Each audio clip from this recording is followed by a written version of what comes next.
Hi there. Miracle Man here today. I was going to tell you about the miracle that God did in my life of delivering me from that cancer, which I believe was cancer tumor on my arm there.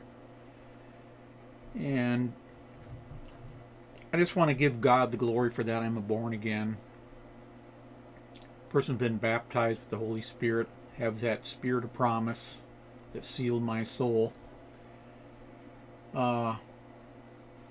And he took me through this ordeal. I was in weakness, and he made me strong. There's a lot of fear. Well, not a lot, but when I later on it kind of attacked me somewhat. But I had to deal with that fear, and this was a process of God helped me to deal with fear in my life. I believe that's why God allowed me to go through this, teaching about receiving healing from Him, being led of the Holy Spirit, and dealing with fear in my life, which has been a major hindrance. So the first thing I based my word on here was in the Bible. I'm going to pull up the e-sword here in Proverbs here, 18:21. Death and life are in the power of the tongue, and they that love it shall eat the fruit thereof. So yes, I very much believe that there is power in the words that we speak. And I just remembered it was probably like 10 years before I went through this ordeal, which started in 2011, fall of 2011. My sister mentioned me, she seen that black spot on my arm. I don't know if I rubbed it or something like this. And she goes, yeah, you better watch out. It could turn into melanoma. And that kind of gave me a little blast of fear, you know. You can like feel that when people do that, they speak things that might frighten you. So I don't like that. I could tell there's power in those words. That little fear on me. And I ain't saying that her curse brought that to pass. But I think I did rebuke the words, but I can't remember if I did or not, if I rebuked that fear way back then. But yeah, that's just one thing there. But so I just kind of went to the Lord in prayer when this came about, and I was kind of looking forward somewhat to going through this experience. I didn't think it would turn out as bad as it did. I mean, as far as the pain and suffering I went through, but watching God heal me, I thought, hey, that's going to be cool. But the other verse I was going to show you in John 16:23 is, and on that day you shall ask me nothing, verily, verily I send you whatsoever you ask the Father in my name, he will give it to you. Hitherto have you asked nothing in my name, ask, and you shall receive, that your joy may be full. So I based it on that, that I'm going to ask God to heal me of this and get me out of this. I don't want to die. And, you know, I had peace after I prayed that. I didn't believe I was going to die. I believed God was going to get me through this. And I was going to be delivered of this. So I had that faith going through me the whole time. Even though fear was attacking me. You know, I had fear attack me. Well, just, you know, thinking about going to the doctor, I knew they were going to attack me with fear. Just from hearing other people talk about their situations. They're going to give you the prognosis, you know, hey, you got cancer there, Joe. We don't get this off right away, it's a good chance you're going to die. You know, you got a 50-50 chance, or, you know, whatever they tell you. But, you know, that was, I didn't even want to know it was cancer. It was just too much for me at that time. That's right. I'm going to let God deal with it. I don't want them speaking this fear on me. I didn't want to battle it off. And have them talk me into doing their chemotherapy and all the stuff they end up doing to you. I know my sister is going through some chemo now. I told her not to do it, but she told me she fell to their fear tactics. So you really got to be built up on the scriptures before something like this comes on you. So you ain't just going to like snap your fingers, you know, you're going to be full of faith and be able to stand against it. You got to be feeding yourself on the Bible. I've been feeding myself on healing, you know, for many, many years. You know, I believed in it. You know, this is my time, you know, hey, if you believe in it, then take a stand by faith. So that's what I did.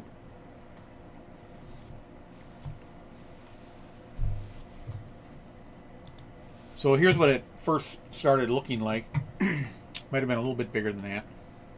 This isn't actually a picture of my arm. This is one I got off the internet somewhere. And all the other pictures I have on there are of my arm. Just to kind of show you how small it was to start with. And I think it did itch once in a while, you know. I'd rub it, you know, or something like that before then, and I think it was raised up a little bit. And that was, you know, my sister mentioned that 10 years earlier, then 10 years later in May 2011, whatever, and then I think it might have been earlier than that. I think it was like around 2009, so yeah, it was like over like 12 years before.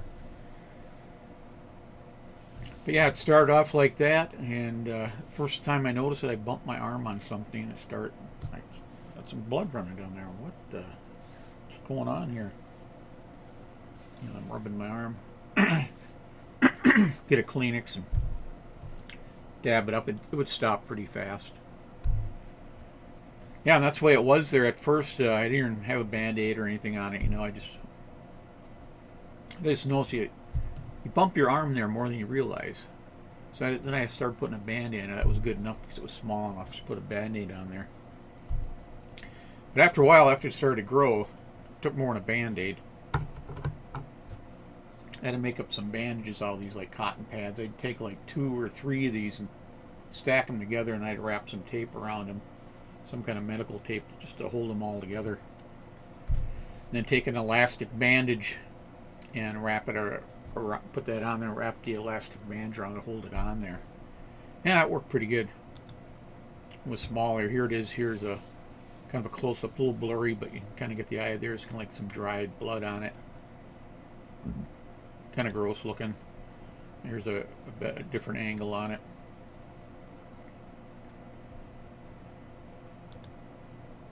And I think this is from the other side. I think I took all these on the same day. It's from the other side of it. And you can kind of see it's kind of bloodish looking. You can get blood around my arm, so I had to keep that covered up.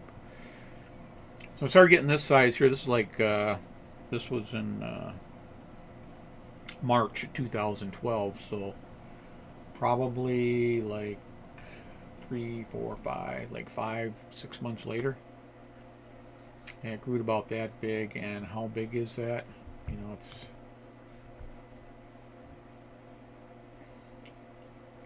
yeah. I think it was probably about an inch by then, maybe.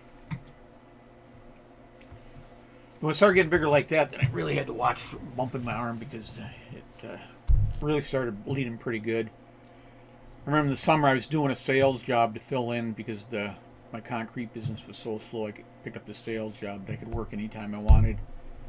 And I was out going door to door, and somebody's screen door hit me. So I went out the door, like one of those where the close like really fast on you, like hit my arm. My arm just started like gushing blood out, and I had to run back to my car. It was parked down the street and pulled my Band-Aid stuff. It took me like about 15 minutes to fix up. It was just a really bad experience. Some of the things I went through with this thing, I had to watch that, so that made me be extra careful then. And so yeah, that was a process of that, and I think I had trimmed this thing off a couple times with the scissor. I used this scissor here. As it was getting larger, it was getting too hard to cover up with the bandage. So I trimmed it down somewhat. But then it'd always grow back again. That didn't stop it, or didn't hold it off. It just kept on growing. So yeah, it got bigger here. Here's when it's getting bigger here. This is like in February of 2013.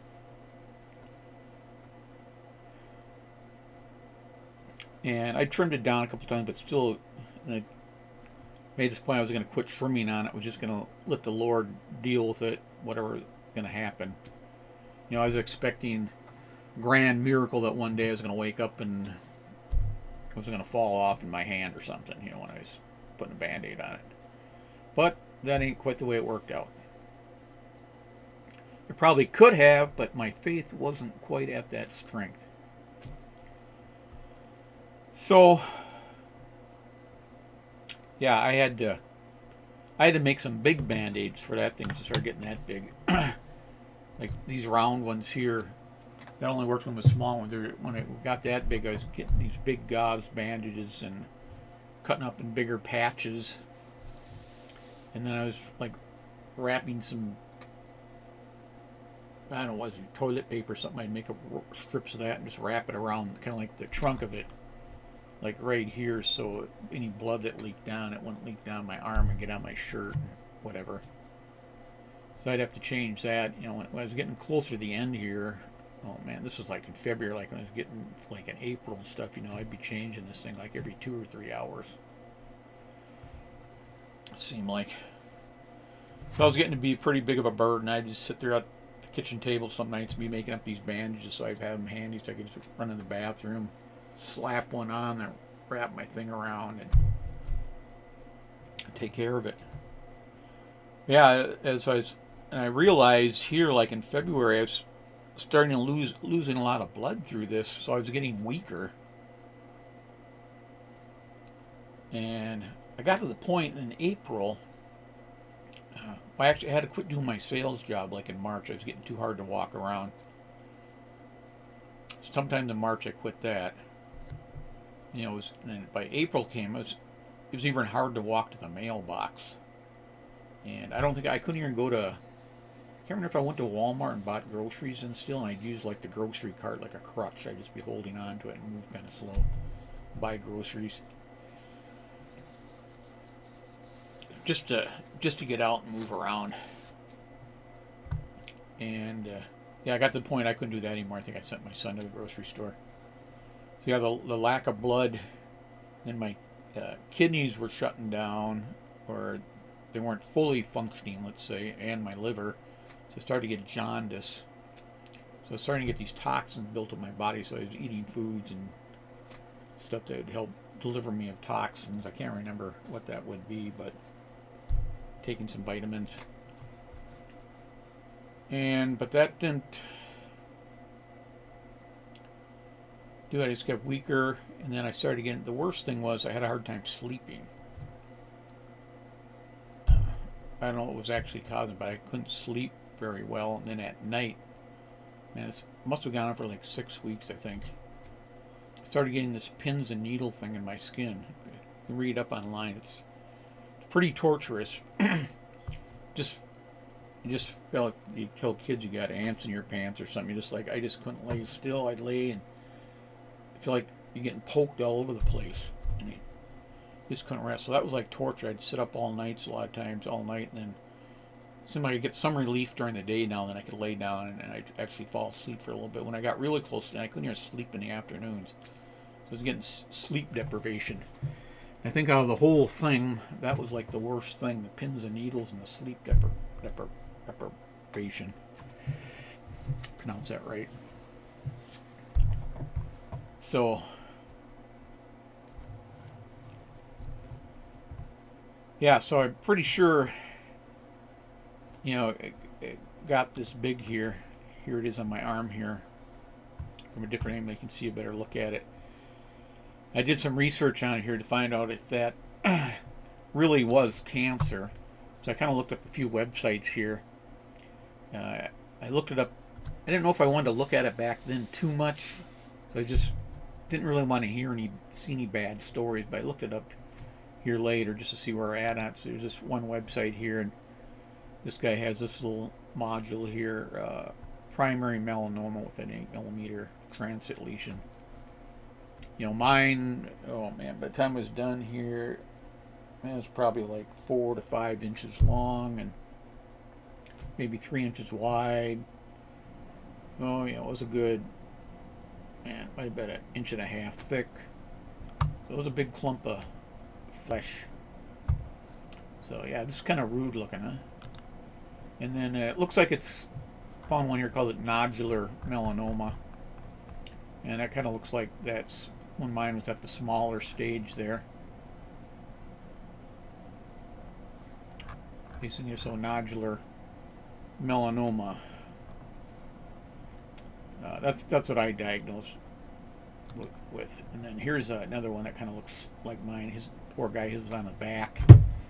I can thank God that mine was on the arm, so I had easy access. I could service it, take care of it. Where if you had it on your back or some other part of your body, it was more inconvenient. I've seen picture people have them on their legs, and really weird spots, toenails, mouth, different things like that. So I was really thankful that God gave me a easy location to serve it, so He saved me a lot of suffering there and pain, even though I did go through a lot of things with it. And they got all these things here that I think it does ulceration or bleeding, itching or stinging. Just different things here.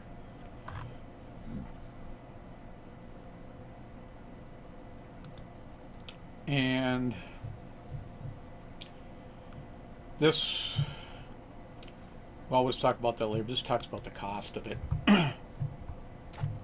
I'll just keep going on here. So I was getting to a crisis point. I needed to start my concrete business coming up. I had contractors I had to help out now and then, so I had to be ready for that. And I was running out of money too, so I need to get healed of this quick so I could recover, my strength could recover, so I could start work up, at least by June or into May. I knew it would take a while for the blood to build back up. I think they call it hypobulimia or something like that, where you're low on blood. It'd take a while for that to build back up on me, so I could get up my strength, because I knew I was too weak to do anything, much of anything. Just walking around from the bedroom to the kitchen, it was too much. So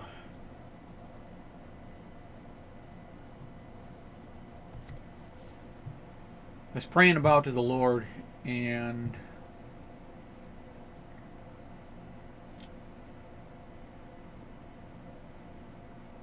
about cutting it off, or just waiting for God to take it off of me. And I just want the verses, follow the peace in the Bible. So I had peace about cutting it off. I didn't have peace of waiting. Or my faith wasn't at for waiting. But I had faith for cutting it off. At least the strength to do that was, it took me a while, thank God, to give me the courage to be able to even do that, because that was pretty hideous, getting this scissor here, reaching around, chopping. I might have used a bigger scissor than that, I can't remember, but I think it was that little one there. It's pretty sharp.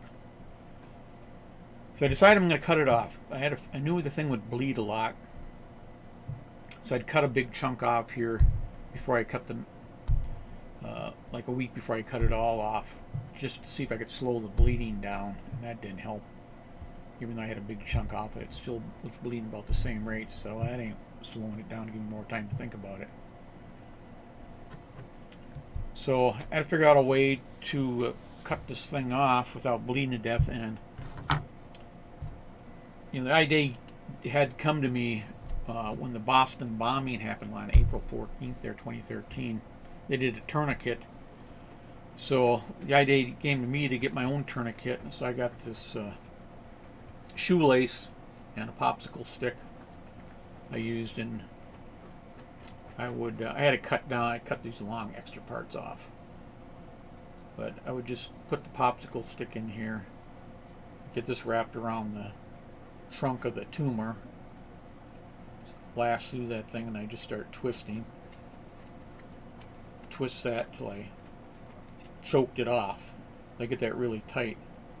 Then I'd take the popsicle stick. I had to figure out a way to keep it tight. So then I'd tape that down with a couple pieces of tape and keep it tight. And that did hurt a lot. Squeezing that thing. For some reason, there was a lot of nerves down in that thing. Maybe it was like building up blood pressure too. So I noticed after when I decided to cut that thing off, I did that in the bathroom, like where the picture is there. I cut it off in the bathroom sink. And I took that scissor and started cutting it off, and I cut it all the way down to the root or the trunk of it, as far as I could, till it started to feel some pain on it. It wasn't. Thank God there wasn't any pain in cutting that tumor. I mean, you could kind of like feel you were cutting something, but there's like nothing like if you're actually cutting it like your skin. So I trimmed that thing off, left that tourniquet on for a couple hours, and I went back in the bathroom to loosen it up to see if it quit bleeding so I could take that off my arm, because it did hurt. There's a lot of pain in that. And it's still, and it loosened it up, shot of blood. Still, there's like a big vein or artery going to it. I'd say at least an 1/8 inch artery that was feeding that thing. So I tightened her back up, and then I took some baking soda. Here's the Walmart kind. You can probably use any kind you want, but as long as it's pure baking soda, I don't think it really matters if you get the good kind. Then I had picked up some of this peroxide, got in a nice spray bottle. We're pretty good for just spraying it on the growth, and it helped kill the bacteria off and stuff like that, disinfect it. So I made up a little mixture of baking soda and peroxide and put that on there with a Q-tip. So I heard that, cancer doesn't like that environment of the non-acidic environment. So I did that, and I think I put a little DMSO on it too. I was doing that every day too, because I heard cancer doesn't like that stuff either. DMSO. Try to check there's anything that gets a glare on it, and it's hard to see sometimes. So you can get any product on that. It's best I keep the food grade kind on hand. This kind you can use on the outside if you want. I haven't really used it much since then. I guess it really works good on a lot of people who have arthritis and other bone and joint pains. You can remove that. And the food grade I do have, and I've been drinking it like every other year. I'll drink like an ounce of it, and it's supposed to like dissolve, clean your arteries all out, help prevent heart attacks and stuff like that. And it's good if anybody has a stroke. You give them that when they have a stroke, and it dissolves the blood clots, from what I've been reading up on. So yeah, I was putting that stuff on there, and then I noticed, I don't know if it was like a week later or a few days later, it started to grow back again. I noticed like a little thing shooting out of the skin again. And I go, oh no. So I was thinking, I'd been reading up online about different things, and I decided to do this thing with molasses. I got the Simply Balanced kind of organic thing, the type I used actually when I was doing it. I just had some normal stuff, more into the organic stuff now, just to show you. And I want the baking soda again.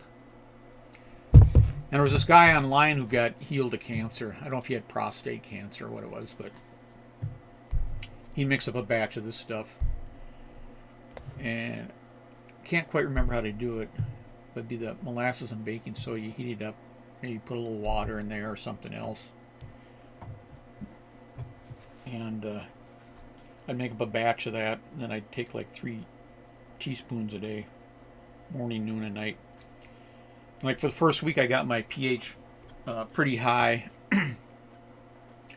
Like in the charger, I bought these test strips from this company here. You can see it. They got that nice chart on the side here that shows you where you're at on your pH balance. And they're a nice little plastic strip. Kind of like them better than the paper ones.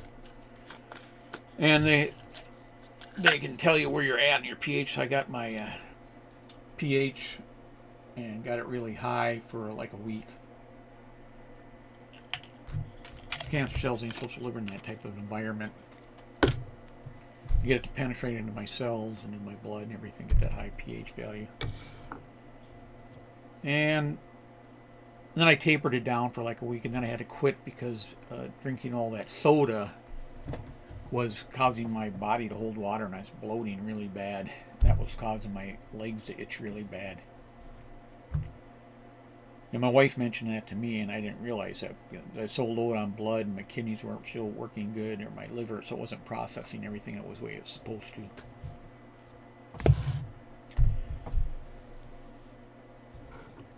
So that went pretty good there, and then I just got this picture of it too. A tumor in the jar here. Probably can't see it real good. I'll just try to turn it here. You can rotate. You can see it rolling around. I saved a big chunk of it. The alcohol's kind of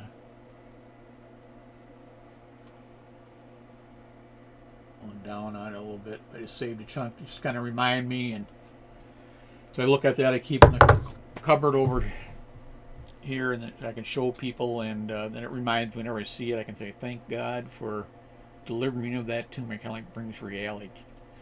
Makes it more real when you can actually see it, you know. Most people don't want to look at it, though. Let's take a look at some of the cost on this thing. It's one thing I kind of looked up to see, how much money did I save by not going to the doctors, and or what maybe they would have done to me. And I just found this one thing here. This guy was talking about. He had insurance. They put a lot of people on the Silotron when you get a more advanced stage, like mine probably would have been. They think it metastasized into organs of your body. And his was going to run here $12,000 combined. I'm looking at $3,000 per dose, which adds up to $24,000 for an 8-week course. So normal dose is $1,500. We have to take double dose. So $3,000 a week. So it was like $12,000 a month. So there was 2 months. It's $24,000. And he kind of added it all up here. If you had to stay on it for 5 years or until you had some bad reaction to it, it was going to cost him like $402,000. And his insurance paid, I think, most, but I think he still had to kick in a lot because you're talking about budgeting money. And I just looked it up here online. Here it is, 4 doses. It's up a little, looks like it's up higher now. That was in 2012, so inflation here, it's up another $500. So here it'd be like 13,000 about for a month. So yeah, he was right on that. And I was talking about the hypovolemia, where you lose blood here, and I think I was somewhere between 2 and 3 stage here. I might have been on the 3rd stage. I didn't get any of the sweating, what they talked about. It was more like pale, cool, and clammy. So maybe I was up here to like, well, say 30%. You got to like 10 to 12 pints. Small people may be down to 8. So I was probably down around 3 pints, maybe 4. I just looked that it took me, after I cut that off for like the first week of May, to get my strength back and to feel really good, I think it was around, pretty sure it was around at least 4 months that I started feeling decent, but I think it was around at least 6 months before I felt like I was 100% on that. And I found out here, just reading some stuff out here, just found out I had nodular melanoma and scared to death. Reading about some poor guy here who had it. He was only like in his 30s or 40s. He was afraid of dying. He's too young for this, and other people are writing in about how all their melanomas they had, all the doctors couldn't even diagnose it correctly.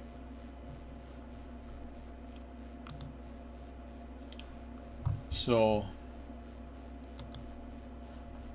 here's a picture of it on my arm here. after, this is like in June 30th, so it's almost like 2 months later. You can see it here. This is still pretty red here. It's pretty sensitive, but it hadn't been bleeding for quite a while. It's nice not having to wear a bandage anymore. But still kind of red and brown, pretty hefty around here. I thought that'd go away pretty fast, but I don't know, must like something went right into the skin there, because I still got it there today. I'll show you here in a minute. Here's one straight on here. It's a little blurry, but this is just a mole that was next to the main mole that it grew out of, like right here in the center. So this is probably like the center of the trunk, and then this is where the skin like attached, and like the vein was coming up right here that fed the tumor. Let's see. Yeah, so yeah, that was it there. So yeah, 2 months here later, that's what I was looking at. And I was just thinking there, yeah, I couldn't wear a dust mask. But I do concrete work. I have to cutting concrete and make a lot of dust. I had to have my son do it. He was working with me, because I put that mask on, like it just restricted enough air on me that it felt like I was suffocating. It took a while, well, like 3-4 months for my lungs just to really felt like I could breathe good. Then I was talking about that DMSO. I was putting some of this around on my the Q-tip on there. I don't think I diluted that at all, but maybe I did after all. It's supposed to kind of like burn, but I think I might have been just putting it on straight to kill off any infections and kill off any melanoma cells that were there. And then I picked up some of this stuff in a glass bottle for taking internally.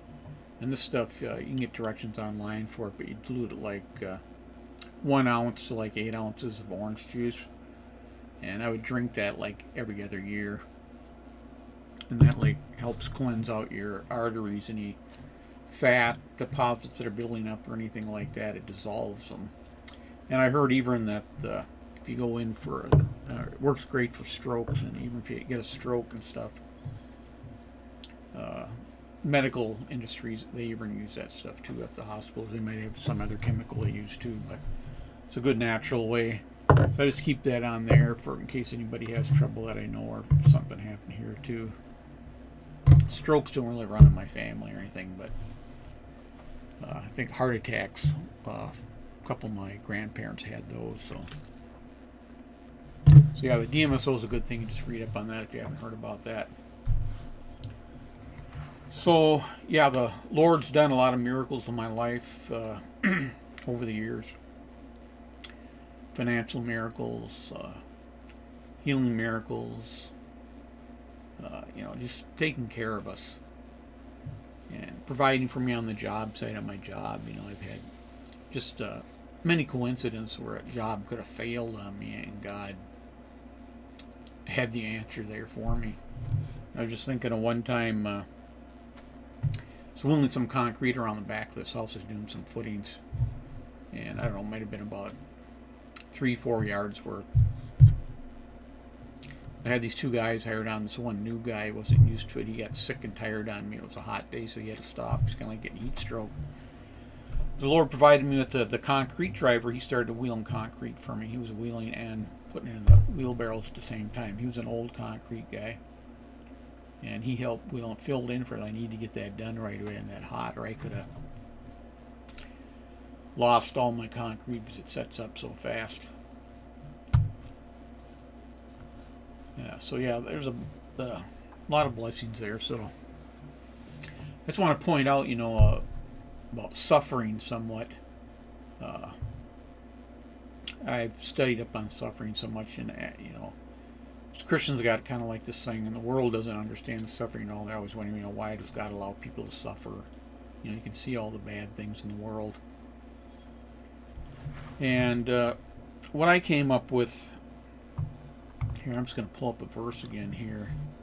Like in Hebrews 2:10, it says, "For it became him for whom are all things, and by whom are all things, and bringing many sons unto glory, to make the captain of their salvation perfect through sufferings. For both he that sanctifieth and they who are sanctified are all of one, for which cause he is not ashamed to call them brethren." So it's talking about Jesus. He had to even be perfected through sufferings. So many of you got this, it couldn't be nothing wrong with Jesus, but he was a man also. And he learned obedience. There's another scripture that talks about that, but here he learned to become perfect or become mature through sufferings that he went through. He didn't suffer with sickness and disease because that was under the curse of the law. He didn't suffer anything under the curse, but he suffered at the hands of men, the things that he did to him, the words they spoke to him, trying to kill him, Pharisees and Sadducees coming against him. Through a lot of the fasting he went through, he didn't have any physical pleasures, much to say. He didn't even have a house. He did sleep in people's houses, I suppose. He didn't have his own house. They rugged it. They didn't have a car. They had to walk everywhere they went. No air conditioning, so they had a lot of suffering he had to go through. Plus the final suffering through the cross. So if Jesus was perfected through suffering, and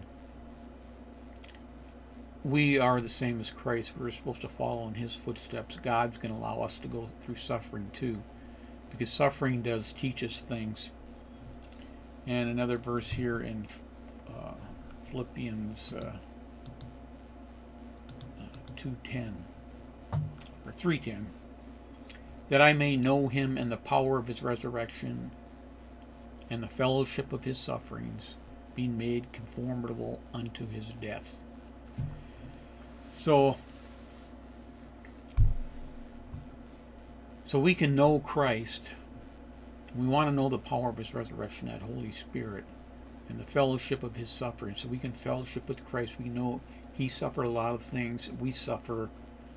You can have that fellowship, that communication, just like if you went through some tragedy and somebody else went through a tragedy, you guys got something in common there. So you got that fellowship. So it's the same way with Christ. We can understand through the sufferings he went through by going through sufferings of our own, even though it wasn't actual being nailed on a cross. We know what pain is. I went through some extreme pain, not only with this, but some other things I've gone through. And it makes me appreciate what Jesus has done for me. And another verse here in 1 Peter 5:10.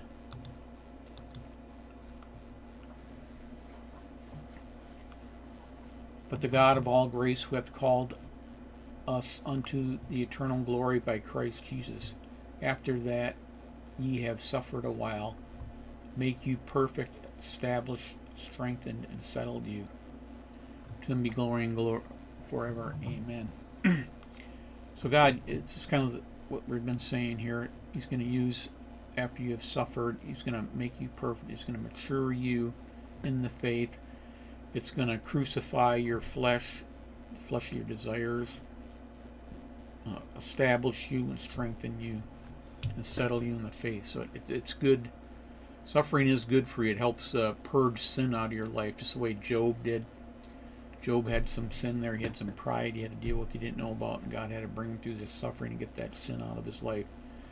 So the goal of God is not the same goal as yours. God wants to conform us into the image and likeness of Jesus Christ, not only by faith, but actually manifesting it in your life, manifesting it in your soul, that he removes these sins so you can actually be more perfected to be like Jesus Christ.